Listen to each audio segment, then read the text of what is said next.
तो दोस्तों आप सब लोगों को पता ही होगा कि जेट इंजन के अलावा इंडिया और फ्रांस मिलकर हेलीकॉप्टरों के इंजनों को भी बना रहा है। यहाँ पे आपके जानकारी के लिए बता दूं कि भारत असल में 13 टन पेलोड कैटेगरी वाले जो IMRH मतलब इंडियन मल्टी रोल हेलीकॉप्टर है, इन हेलीकॉप्टरों के लिए एक नया और ताकतवर तरीन इंजन चाहता है और इस इंजन के डेवलपमेंट में भी फ्रांस के द्वारा भारत को मदद किया जाएगा। हाल ही में प्रधानमंत्री नरेंद्र मोदी का जब फ्रांस का दौरा हुआ था तो बताया जाता है कि सैफ्रॉन हेलीकॉप्टर इंजन और भारत के जो हिंदुस्तान एरोनॉटिक्स लिमिटेड है उसके बीच में एक ज्वाइंट वेंचर बनाने को लेकर एग्रीमेंट हुआ है और इस ज्वाइंट वेंचर के अंतर्गत ही इन इंजनों को तैयार किया जाएगा। पर दोस्तों अब इन इंजनों के डेवलपमेंट को लेकर और एक बड़ा खबर खुल के आगे आया है और ये खबर भारत के लिए जहाँ पे एक बहुत ही बड़ा बात है तो वहीं पे भारत के दुश्मन देश के लिए ये एक बहुत बड़ा चिंता का बात है। रिपोर्ट के मुताबिक फ्रांस और भारत मिलकर जो हेलीकॉप्टरों के इंजनों को निर्माण करेगा वो काफी ताकतवर तरीन इंजन होगा और ये भारत के रिक्वायरमेंट को ही खाली पूरा नहीं करेगा बल्कि भविष्य में भी भारत के अन्य हेलीकॉप्टरों के डेवलपमेंट में मदद कर सकेगा। रिपोर्ट के मुताबिक 2000 SHP वाले इंजनों का डेवलपमेंट असल में फ्रांस और भारत के द्वारा नहीं किया जाएगा बल्कि IMRH हेलीकॉप्टर के लिए 3000 SHP वाले ताकतवर तरीन हेलीकॉप्टरों के इंजनों को बनाया जाएगा जो कि 13 टन कैटेगरी के हेलीकॉप्टरों के मुकाबले में भी अधिक भारी हेलीकॉप्टरों को पावर देने में समर्थ होगा। अब दोस्तों ये जो बात है ये इंडिया के एरोस्पेस सेक्टर के लिए एक बहुत बड़ा बात है और दोस्तों इस बात के बारे में सैफ्रॉन हेलीकॉप्टर इंजन के CEO के तरफ से भी इंडियन मीडिया को कंफर्म किया गया और बताया गया है कि सैफ्रॉन और हिंदुस्तान एरोनॉटिक्स लिमिटेड के बीच में जो कोलैबोरेशन है इसके द्वारा एक ग्राउंड ब्रेकिंग नए इंजन का डेवलपमेंट होगा जो कि 3000 SHP पावर वाला इंजन होगा और ये एक स्पेशली डिजाइन इंजन होगा जो कि इंडिया के IMRH मतलब इंडियन मल्टी रोल हेलीकॉप्टर के प्रोजेक्ट में इस्तेमाल होगा। अब दोस्तों इससे पहले खबर में आ रहा था कि शायद गॉबेट इंजनों को ही मॉडिफाई करके ये नए इंजन को बनाया जाए, लेकिन सैफ्रॉन के हेलीकॉप्टर ब्रांच के जो CEO है उनके तरफ से इस बात का खुलासा किया गया है कि संपूर्ण रूप में एक ब्रांड न्यू इंजन को ही डिजाइन और डेवलप किया जाएगा और इसके लिए सैफ्रॉन के जो एक्सपीरियंस और इंजनों को तैयार करने के जो एक्सपर्टीज है उसका इस्तेमाल किया जाएगा। मतलब किसी भी पुराने इंजन को मॉडिफाई करके भारत को सैफ्रॉन नहीं देगा बल्कि हिंदुस्तान एरोनॉटिक्स लिमिटेड के साथ मिलकर संपूर्ण एक नए इंजन भारत की आवश्यकताओं को देखते हुए भारत के ही जरूरतों के तहत बनाया जाएगा। सैफ्रॉन के अधिकारियों की तरफ से यह भी बताया गया है कि ये जो कोलैबोरेशन है ये असल में 50-50 वर्क शेयर के अंतर्गत होगा। मतलब जितना काम सैफ्रॉन के द्वारा किया जाएगा उतना ही काम हिंदुस्तान एरोनॉटिक्स लिमिटेड के तरफ से अंजाम दिया जाएगा। अब इससे एक तरीके से आप कह सकते हैं कि हिंदुस्तान एरोनॉटिक्स लिमिटेड के लिए रिसोर्स नॉलेज और टेक्नोलॉजिकल जो पावर है वो भी बढ़ेगा और साथ में भारत की तरफ से जो अब तक अचीवमेंटों को हासिल किया गया उसका भी इस्तेमाल इन नए भारतीय इंजनों के लिए किया जा सकेगा। हालांकि रिपोर्ट में यह भी दावा किया जा रहा है कि हिंदुस्तान एरोनॉटिक्स लिमिटेड की तरफ से भी इंजनों के हॉट सेक्शन मतलब कोर सेक्शन को लेकर कुछ कंपोनेंटों का डेवलपमेंट किया गया है और उनका भी इस्तेमाल ये नए ज्वाइंट वेंचर के अंतर्गत बनाए जाने वाले इंजनों में किया जाना है। दोस्तों यहाँ पे आपके जानकारी के लिए ये भी बता दूं कि नए इंजनों को बनाने को लेके भी एक नए फैसिलिटी को तैयार किया जाएगा और संभावित बैंगलोर के बाहरी हिस्से में ही हो और कुछ जगहों में तो दावा ये भी किया जा रहा है कि संभावित ये तमकुरू में ही हो जहाँ पे हिंदुस्तान एरोनॉटिक्स लिमिटेड के एक नया हेलीकॉप्टर फैसिलिटीज को बनाया गया है और इन हेलीकॉप्टर फैसिलिटी में भारत के कई तरीके के हेलीकॉप्टरों को निर्माण किया जाएगा जिनमें लाइट कॉम्बैट हेलीकॉप्टर से शुरू करके लाइट यूटिलिटी हेलीकॉप्टर तक शामिल है। और इसके नजदीक अगर सैफ्रॉन और हिंदुस्तान एरोनॉटिक्स लिमिटेड के नए इंजन फैसिलिटीज को तैयार किया जाता है तो ये एक तरीके से भारत के हेलीकॉप्टरों को मैन्युफैक्चरिंग और हेलीकॉप्टरों के प्रोडक्शन को और मजबूत कर सकेगा। दोस्तों IMRH हेलीकॉप्टर को लेकर भारत की तरफ से जो प्लान बनाया गया है उसके अंतर्गत IMRH हेलीकॉप्टर शायद साल 2027 के आसपास तैयार हो जाए और ये शायद साल 2027-28 के दरमियान ही अपना उड़ान भरे, जबकि दूसरी तरफ इसके जो डेक बेस वेरिएंट मतलब डेक बेस मल्टीरोल हेलीकॉप्टरों को तैयार किया जाएगा जो स्पेशली नेवी के लिए बनाया जाएगा वो शायद इससे 1 टन भारी मतलब करीबन 14 ton maximum take off weight वाला हेलीकॉप्टर हो और इन हेलीकॉप्टरों को भी बताया जा रहा है कि साल 2029-30 तक तैयार कर लिया जाएगा। रिपोर्ट के मुताबिक IMRH हेलीकॉप्टरों का इस्तेमाल इंडियन आर्मी और इंडियन एयरफोर्स के द्वारा अपने बेड़े के पुराने हो चुके MI-17 जैसे हेलीकॉप्टरों को रिप्लेस करने के लिए किया जाएगा और MI-17 हेलीकॉप्टरों के रिप्लेसमेंट साल 2032-33 से शुरू होगा। मतलब साल 2032-33 से IMRH हेलीकॉप्टरों को एक एक करके इंडियन नेवी के बेड़े में शामिल किया जाएगा। दूसरी तरफ आपके जानकारी के लिए यह भी बता दूं कि रिपोर्टों में दावा किया जा रहा है कि कम से कम 400 ऐसे हेलीकॉप्टरों को तो इंडियन आर्मी और इंडियन एयरफोर्स के लिए अवश्य बनाया जाएगा, जबकि इंडियन नेवी के रिक्वायरमेंट संपूर्ण रूप से इससे अलग होगा और इन हेलीकॉप्टरों को निर्माण करने के लिए AMCA के ही तर्ज पे SPV मतलब स्ट्रेटेजिक पार्टनरशिप मोड को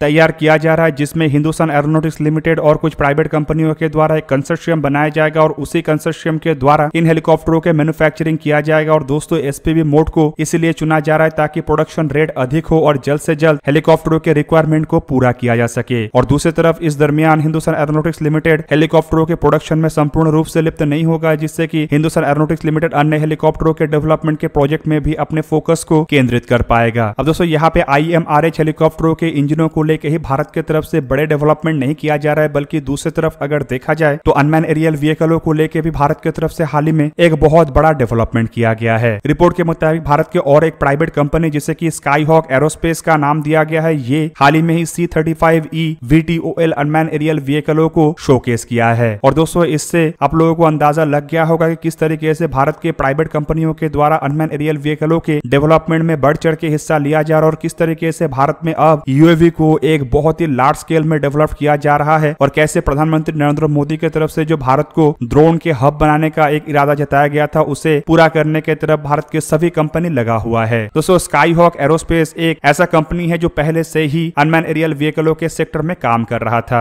और स्काईहॉक के तरफ से 4th ड्रोन इंटरनेशनल एक्सपो के दरमियान दिल्ली में इस ड्रोन को शोकेस किया गया है। दोस्तों असल में ये जो ड्रोन इंटरनेशनल एक्सपो है, ये जुलाई 26 से जुलाई 27 के दरमियान न्यू दिल्ली में आयोजित हुआ था। दोस्तों बताया जा रहा है कि इस दरमियान जो स्काईहॉक कंपनी की तरफ से अपने ड्रोन को प्रदर्शित किया गया है, वो इंडिजीनियसली डिजाइन और डेवलप्ड किया गया है और ये एक तरीके के fixed wing vertical take off and landing multi role unmanned aerial vehicle है और इसे C-35E या फिर कहे तो पुष्पक नाम दिया गया है। स्काईहॉक कंपनी की तरफ से अपने ड्रोन को लेकर दावा किया जा रहा है कि पुष्पक ड्रोनों को बेसिकली टैक्टिकल पर्पस और हाई ऑल्टीट्यूड एरिया में कार्गो ऑपरेशन के लिए स्पेशली डिजाइन किया गया है। इसे आसानी से स्कीड लैंडिंग गियर सिस्टम से लैस किया जा सकता है और ये जो ड्रोन है ये मैक्सिमम 5700 मीटर के ऑल्टीट्यूड में ऑपरेट कर सकता है और इसे इस तरीके से बनाया गया है कि अलग अलग वेदर कंडीशन में भी ऑपरेट कर सकता है। मतलब अगर टेम्परेचर काफी हाई हो तब भी ये ऑपरेट कर सकता है और अगर टेम्परेचर काफी लो हो तब भी इसमें ऑपरेशन में किसी भी तरीके का मुश्किल नहीं आता है। कंपनी का दावा है कि ये -30 डिग्री टेम्परेचर से लेके +55 डिग्री टेम्परेचर के बीच में ऑपरेट होने में सक्षम है। स्काईहॉक एरोस्पेस के CEO जयेश ए के तरफ से अपने एक बयान में बताया गया है कि पुष्पक UAV को असल में नवंबर 2020 से बनाना शुरू किया गया है और इसे बनाने के दरमियान इंडियन आर्मी के जो डिजाइन ब्यूरो है मतलब ADB से कई तरीके के रिक्वायरमेंट और कई तरीके के इनपुट हासिल किया गया है, जिससे कि ये ड्रोन बन सका है। उनका ये भी कहना था कि आर्मी डिजाइन ब्यूरो के जो कोलैबोरेशन उसके वजह से ही इंडियन आर्मी के स्पेसिफिक रिक्वायरमेंट को ये पूरा कर सकता है और कार्गो ऑपरेशन के साथ साथ ये कई तरीके के अन्य डिफेंस डिमांडों को भी पूरा कर सकता है। अब दोस्तों यहाँ पे एक बहुत बड़ा बात यह है कि ये जो ड्रोन है ये vertical take off and landing drone है, मतलब इसे फ्लाई करने के लिए किसी भी तरीके के कोई रनवे का जरूरत नहीं होता है, जो कि हाई ऑल्टीट्यूड रीजन में खास करके पहाड़ी बॉर्डर एरिया में इन ड्रोनों के जो ऑपरेशनल कैपेबिलिटी है उसे बढ़ा देगा। दूसरी तरफ दोस्तों बताया जा रहा है कि एक तरीके के कार्गो ड्रोन है, मतलब ये सामानों को एक जगह से दूसरी जगह ले जाने में सक्षम होगा। हालांकि ड्रोन को लेके कंपनी की तरफ से जो अन्य जानकारी दिया गया है उसके मुताबिक ड्रोन का आकार मतलब लंबाई करीबन 6.28 मीटर होगा। एडिशनली ड्रोन को लेके बताया जा रहा है कि ये ट्विन बूम माउंटेड टेल वाला है, जिसमें कि वर्टिकल स्टेबलाइजर फिट किया गया है और हॉरिजॉन्टल स्टेबलाइजर इसके टॉप में है और इसके जो विंग सेक्शन है उसके नजदीक फ्यूसलाज के आसपास एक हुक सिस्टम को भी बनाया गया है, जिससे कि इन ड्रोनों के द्वारा आसानी से कार्गो को कैरी किया जा सके। हालांकि दोस्तों ड्रोन के जो कार्गो कैरिंग कैपेबिलिटी है कितना है इसके बारे में जानकारी नहीं दिया गया है और ना ही ड्रोन के अन्य क्षमताओं के बारे में ज्यादा कुछ जानकारी दिया गया है, पर बताया जा रहा है कि ये आर्मी के रिक्वायरमेंट को देखते हुए बनाया गया है और आर्मी के जो डिजाइन ब्यूरो है उससे अगर जानकारी लिया गया है तो ऑब्वियसली इसमें आर्मी का भी भूमिका हो सकता है, जिन कारणों की वजह से इन ड्रोनों को भारत के सेना बल के लिए खरीदे जाने का संभावनाएं भी अधिक है। दोस्तों आप लोगों को क्या लगता है कि भारत जो डिफेंस सेक्टर में एक के बाद एक बड़े बड़े अचीवमेंटों को कर रहा है उससे आने वाले समय में आत्मनिर्भर भारत के संकल्प को कितना मजबूती मिलेगा? कमेंट करके अवश्य बताइए। दोस्तों आज के इस वीडियो को यही पे ही करते समाप्त, किसी और एक दिन किसी और एक वीडियो में मिलेंगे, तब तक के लिए जय हिंद, वंदे मातरम।